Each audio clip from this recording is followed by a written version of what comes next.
Unsa daw ang kulto?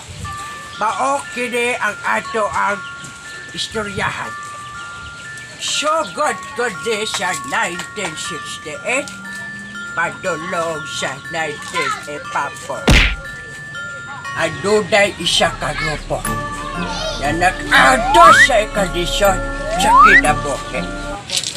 Sagit, ay nagtukod sila og titulo.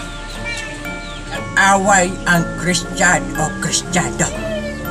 Tugod sa ilang baligyang sundag o habon. Ang baligya o sundag ang Kristiyano o ang Kristiyano.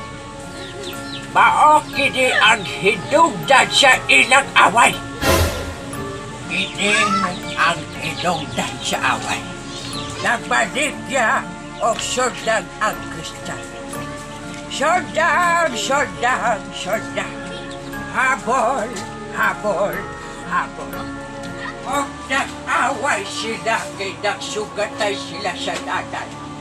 Pero gato nag-away sila tungkol sa ilang baligya na sundag o habol. Ay ba kini ang hinungdan sa away? Ang habol o sundag. Ang iyang baligya na sundag, ang pasabot niya, habol, habol, habol. Paordo ang hinungdan sa away o Kristyan. Tansa kay balibang sa ko.